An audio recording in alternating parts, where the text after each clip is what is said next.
দুদিনে অনেক কিছু হয়ে গেছে।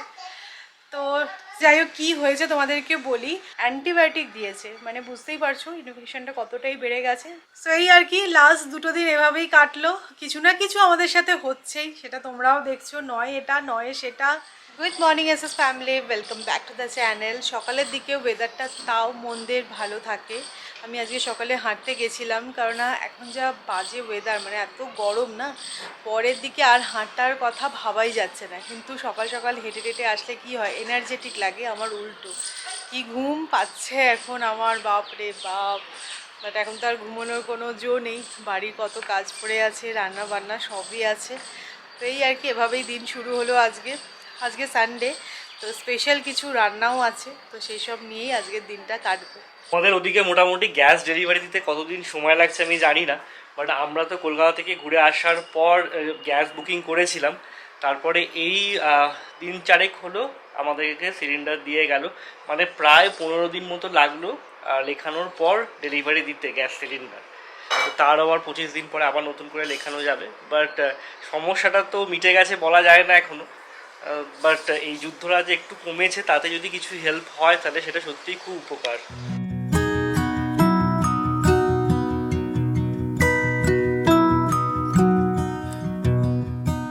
এবার এখানে তোজোর কালার ম্যাচিং চলছে, এগুলো সমস্ত আমি বানিয়ে দিচ্ছি আরও ম্যাচ করছে। উঠে বসো উঠে বসো, স্টুডেন্ট একদম রোববারের সকাল বলে একদম ঘুমিয়েই পড়ছে, এরকম করলে হবে? চলো নাও ম্যাচ করো। এটা কি কালার? এটা ব্লু, তাহলে ব্লু এর সাথে ব্লু ম্যাচ করো করো করো করো, সবাই দেখবে তুমি ম্যাচ করতে কেমন পারো। ঠিক করে পেন ধরো, এবার ম্যাচ করো। ব্লু এর সাথে ব্লু ম্যাচ হবে, হ্যাঁ, ভেরি নাইস। এটা কি? রেডের সাথে রেড ম্যাচ করে দাও, রেডের সাথে রেড ম্যাচ করে দাও।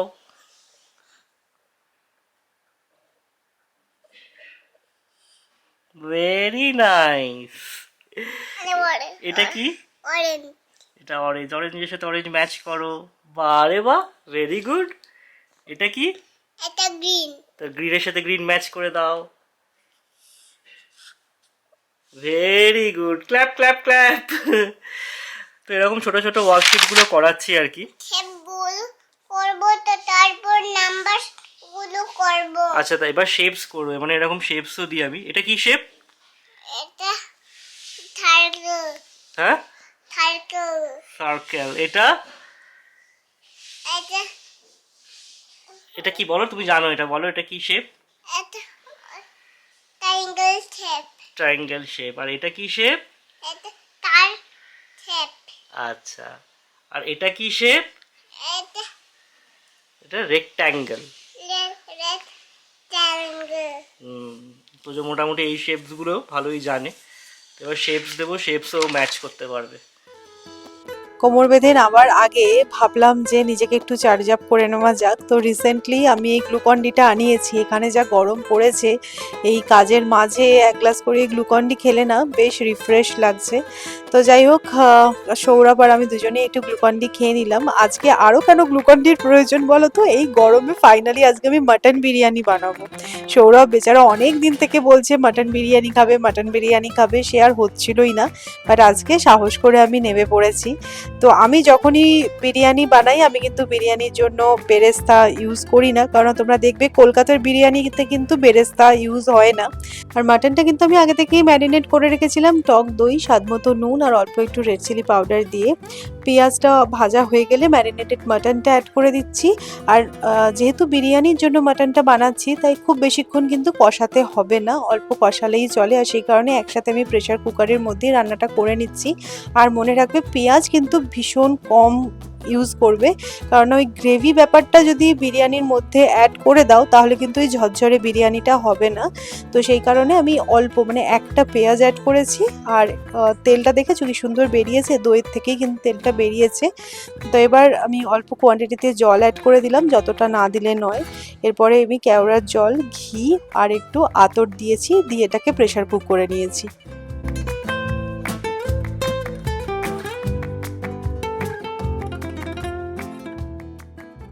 সো এই যে দেখো মাটনটা রেডি হয়ে গেছে, বুঝতেই পারছো গ্রেভি নেই বললেই চলে, জাস্ট ইয়াকনি, মানে এই যে তেলটা বেরিয়েছে না, এই তেলটা কিন্তু বিরিয়ানিতে ইউজ করব, তবে গিয়ে ফ্লেভার আসবে।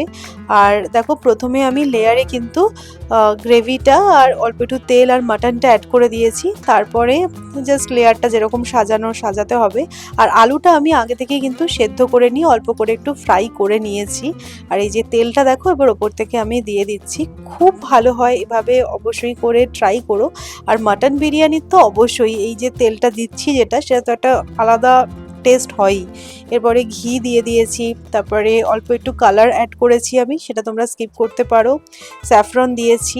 আর যেটা এবারে আমি বিরিয়ানিতে মেনলি ইউজ করেছিলাম, ওই সিক্রেটটাও তোমাদের সাথে শেয়ার করছি, সেটা হচ্ছে জায়ফল একটু গুঁড়ো করে না ওপর থেকে ছড়িয়ে দিয়েছিলাম, এত সুন্দর একটা ফ্লেভার এসছিল। ডেফিনেটলি তোমরা ট্রাই করো, মানে গরম মশলা বা বিরিয়ানি মশলা তো অ্যাড করো, তার সাথে যদি স্পেশালি ওই জায়ফল গুঁড়োটা ইউজ করো তাহলে দেখবে একটা অন্যই ফ্লেভার আসছে। খুব ভালো হয়েছিল এবারে বিরিয়ানিটা খেতে। তো আমি এভাবে এই ফয়েল পেপার দিয়ে কিন্তু ভালো করে সিল করি, আমার ওই সব আটা টাটা মাখতে ভালো লাগে না। এরপরে জাস্ট একটা প্যানের মধ্যে অল্প একটু জল দিয়ে এটাকে স্টিমে বসিয়ে অনেকদিন দিয়েছিলাম। পর বাড়িতে এরকম মাটন বিরিয়ানি পেচকি খোলা হচ্ছে।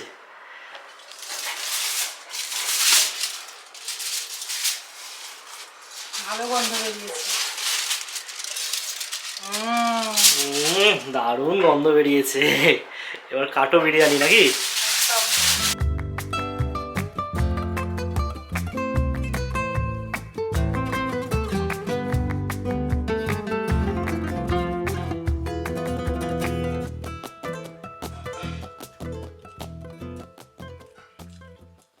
ফ্লেভারটা এসেছে অপূর্ব, মানে কি ঝরঝরে হয়েছে দেখো, মানে পুরো ঝরে ঝরে পড়ছে। আমি এখন বুঝে গেছি কিভাবে বিরিয়ানি রিভিউ দিতে হয়। মাটনটা যেন ছিবড়ে না থাকে, তার মধ্যে মশলাটা যেন ডেলা ডেলা না পাকিয়ে থাকে, ব্যাস তাহলেই হবে। দারুণ হয়েছে, ভীষণ ঝরঝরে হয়েছে বিরিয়ানিটা আজকে, টু গুড। আলুটা একটু ভেঙে দেখো সেদ্ধ হয়েছে কিনা।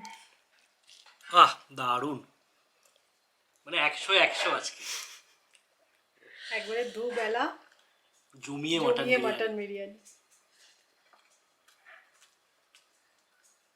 গুড মর্নিং, তোমরা এতক্ষণ যে ব্লগটা দেখলে ওটা সানডে শ্যুট করা ব্লগ। আজকে হয়ে গেছে ওয়েনেসডে, তো এর মাঝে দুদিন আমি কিছু শ্যুট করিনি বা কোনো কাজ করিনি, এর দুদিনে অনেক কিছু হয়ে গেছে। তো সানডে সব কিছু নর্মাল চলছিল, তোমরাও সেটা দেখলে, বিরিয়ানি বানানো হলো, খাওয়া হলো।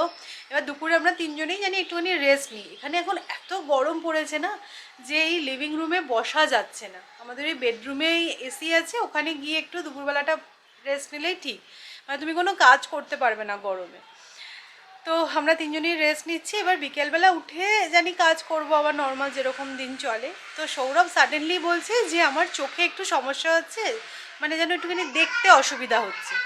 তো সেদিনকে সানডে ছিল, সানডে তো কিছুই করা পসিবল নয়, আবার সন্ধেও হয়ে গেছে, তো সেদিন তো কিছু হয়নি, ওভাবেই কাটলো। মানডে আই হসপিটালে যাওয়া হলো, তো গিয়ে ডক্টর যেটা বললো সেটা শুনে আমাদের আর এত মুড অফ হয়ে গেছে, সৌরভের তো বটেই, আমার স্পেশালি। তো সেই করে করে আর কিছুই সেরকমভাবে করা হয় না। আমার ঠিক আছে, তোমাদেরকে বলবো, তোমরা ব্যাপারটা বুঝবে ডেফিনেটলি। যাই হোক, কী হয়েছে তোমাদেরকে বলি। আমরা যখন পুরীতে গেছিলাম, তোমাদের মধ্যে থেকে না কেউ একজন আমাকে কমেন্ট করেছিল যে সৌমি, সৌরভের চোখটা একটু ফোলা লাগছে, তুমি ডক্টর একটু চেক করিয়ে নিও। তো সত্যি বলতে কমেন্টটা তো দেখেছিলাম, তারপরে সৌরভের দিকে তাকিয়েও খুব একটা যে বুঝতে পারলাম সেরম নয়, বা সৌরভের চোখে কোনো প্রবলেম হচ্ছিলও না, সেই কারণে বলতে পারো আমরা ইগনোরই করে গেছি। অনেক সময় না অনেক কিছু ক্যামেরায় দেখে বোঝা যায়, সামনাসামনি অতটা হয়তো বোঝা যায় না, তো সেরকমই ব্যাপার। তো সেদিনকে যখন চোখটা ওরকম মানে ঝাপসা দেখছে, তখন মনে হলো যেন একটা চোখ একটু ফুলেছে। তো ডক্টরের কাছে গিয়ে বলাতে দেখেই বলেছে যে দুটো চোখে ইনফেকশন হয়েছে, একটা চোখে একটু বেশি আর একটা চোখে একটু কম। অ্যান্টিবায়োটিক দিয়েছে, মানে বুঝতেই পারছো ইনফেকশনটা কতটাই বেড়ে গেছে, তাই জন্য অ্যান্টিবায়োটিক দিয়েছে, আই ড্রপ দিয়েছে যেটা দিনে 4 বার করে দিতে হচ্ছে, আর একটা অয়েলমেন্ট দিয়েছে যেটা রাত্রিবেলা শোয়ার আগে লাগাতে হচ্ছে। তো এই চলছে, কোথা থেকে যেটা কি হয়ে গেল সত্যি বুঝতেই পারলাম না। ইনফেকশন তো হয়েছে, তোমরা সৌমির মুখে শুনলেই। অ্যাকচুয়ালি এই চোখেই বেশি হয়েছে, ডান চোখ যেটা। তোমরা অনেকেই নোটিস করেছিলে যে চোখটা ফুলেছে, বাট ওই হয় না যে যতক্ষণ না জিনিসটা কোথাও গিয়ে একটা বড় সড়ো প্রবলেম দিচ্ছে ততক্ষণ মানুষের খেয়াল হয় না। আমাদেরও সেরকম, মানে টুকটাক কিছু হলে ঠিক আছে চলছে, তো যখন বিকল হবে তখন দেখবো এরকম ব্যাপার। বাট চোখ এমন একটা জিনিস, এই ফেলে রেখাটা হয়তো উচিত হয়নি। বাট ইনফেকশনটা নিয়ে খুব একটা ভয়ের কিছু নেই, ডক্টর যেটা বলেছে কমে যাবে, ওষুধ দিয়েছে। বাট যেটা কনসার্নিং সেটা হচ্ছে কি আমার পাওয়ারটাও একটু বেড়েছে। মানে এই বয়সে এসে পাওয়ারটা, যেহেতু আমার মাইনাস পাওয়ারটা বাড়া খুব একটা উচিত নয়। জেনারেলি মানে 20, 22, 25 বা 26 বছর অবধি ম্যাক্সিমাম পাওয়ার বাড়ে, তারপর আর বাড়ে না। বাট আমার পাওয়ারটাও বেড়েছে এবং সেই কারণে মানে পাওয়ার বাড়লে কী হবে না, আই বলটা একটু বাড়ে আর কি, তো রেটিনাটা স্ট্রেচ হয়। তো সেই কারণে বলেছে একবার একটা রেটিনা স্পেশালিস্ট ডক্টর দেখাতে, যে কী কারণে পাওয়ারটা বাড়লো সেটাও একবার চেক করে নিতে। তো এই ইনফেকশনটা কমুক, ওই 30 দিন মতো ওষুধের কোর্স আছে, মানে ড্রপটা মেনলি 30 দিন আছে, অ্যান্টিবায়োটিকটা 7 দিন, আর ওই মলমটা বোধহয় 7 দিন। তো সেগুলো হয়ে গেলে, ইনফেকশনটা কমলে একবার রেটিনা স্পেশালিস্টের কাছে যেতে হবে। উনি যেটা বলবেন আর কি কেন এই প্রবলেমটা হচ্ছে, যে পাওয়ার বাড়ছে কেন, এই যা হয় আর কি। কী বলতো, এখন আমাদের কি সম্পূর্ণ কাজটাই তো পুরোপুরি স্ক্রিন দেখে না, আইদার ফোন বা ল্যাপটপ, তো ওইটা থেকেই হয়েছে আমি যেটা এক্সপেক্ট করছি। বাট সেটাকে তো অ্যাভয়েড করারও কোনো স্কোপ নেই, কারণ আমাদের কাজটাই এটা। দেখা যাক ডক্টর কি বলে। বাট একটা উটকো ঝামেলা হয়ে গেল, এই ইনফেকশনটা অনেকদিন ধরেই পড়ে আছে, আমার সাথেই ছিল, বাট ট্রাভেল দেয়নি বলে গা করিনি। বাট এখন তো মোটামুটি মালুম দিচ্ছে ভালোই। আর যেটা মেন সমস্যা হয়ে গেছে, যেদিনকে আমি আই হসপিটালে গেছিলাম, আমি একাই গেছিলাম, একে তো গরম, তারপরে ভাবলাম যে সৌমি তোজোকে নিয়ে, সবাইকে নিয়ে যাওয়ার কোনো মানেই হয় না। আর যখন ওনারা টেস্ট করছিলেন ডক্টররা, তখন না চোখে ড্রপ দিয়েছে, আমাকে ক্যাজুয়ালি বলেছে একটু ব্লারি লাগবে, ঘন্টা 2-3 পরে ঠিক হয়ে যাবে। ও বাবা, ড্রপটা দিয়ে আমি যখন বেরোচ্ছি হসপিটাল থেকে, আমি পুরো ঝাপসা দেখছি সব কিছু। তখন মনে হচ্ছে আমি বাড়ি ফিরবো কি করে। একবার মনে হলো যে সৌমিকে কল করে ডাকি, তারপরে ভাবছি যে সৌমিকে ডেকেই বা আমি কি করবো। আর আমি গেছিলাম স্কুটার নিয়ে, ওটা আরো ব্লান্ডার করেছে, মানে যদি স্কুটারটা না নিয়ে যেতাম আমি ঠিক আছে অটো করে চলে আসছি, তারপরে দেখা যাবে কি হবে। বাট স্কুটার নিয়ে গেছিলাম, যাই হোক বাড়ির কাছেই ছিল হসপিটালটা, এএসজি আই হসপিটাল, তোমরা অনেকেই নাম শুনেছো, কলকাতাতেও আছে।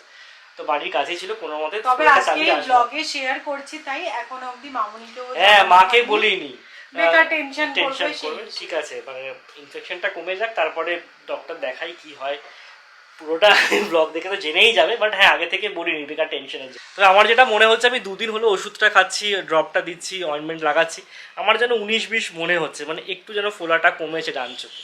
দেখা যাক, হোপ ফর দ্য বেস্ট, খুব তাড়াতাড়ি ঠিক হয়ে যাবে। আর একটা কথা তোমাদেরকে বলে দিই, ডক্টর প্রথমে ভেবেছিল হয়তো বাইফোকাল হয়েছে, সেই কারণে পাওয়ার বেড়েছে বা এরকম কিছু হয়েছে, বাট আমার বাইফোকালের বয়স এখনো হয়নি, আর বাইফোকাল হয়েও নি। টেস্ট করেছে যে সামনের দিকটা একদম ঠিকঠাক আছে। সো এই আর কি, লাস্ট 2 দিন এভাবেই কাটলো, কিছু না কিছু আমাদের সাথে হচ্ছেই, সেটা তোমরাও দেখছো, নয় এটা নয় সেটা, এই নিয়েই আর কি লাইফ চলবে। এই সমস্ত হার্ডেল তো আসবেই, সেগুলোকে ওভারকাম করতে হবে, আর এরকমভাবেই লাইফ এগোবে। তো চলো, আশা করছি এই মেডিসিনটা দিয়ে ইনফেকশনটা কমুক, তারপরে যেই টেস্টটা দিয়েছে আশা করছি সেরকম কিছু মানে হবে না, সব কিছুই ঠিকঠাক হয়ে যাবে। এটা আমি জানি, গোপাল আছে, সব কিছুই ঠিক হবে। চুল কাটা হয়েছে তো, তোজোর আবার এর মধ্যে হেয়ার কাট হয়েছে। দুড়ি হয়েছে তো, কি হয়েছে? দুড়ি হয়েছে তো, মেয়েটি যে কেটে দিয়েছে। মেশিন দিয়ে কেটে দিয়েছে তোজোকে। তোজো মেশিনে খুব ভয় পায়। গরম পড়েছে বলে ভাবলাম যে তোজোর চুলটা ছোট ছোট করে কেটে দিই। আমার সর্দি হয়েছে তো, আমি ডক্টরে গেছি, সর্দিটা হয় কমে কমে যাবে। ও, এটা কিন্তু ঢপ দিল, হ্যাঁ, যে ডক্টরের কাছে গেছে, ওর সর্দি হয়েছে, এটা ও ঠিক বলেছে। তুমি সর্দিতে কি ওষুধ খাচ্ছ একটু বলো। মিষ্টি ওষুধ। কি নাম? খাচ্ছি তো। কি নাম ওষুধটা? ধরে দাও।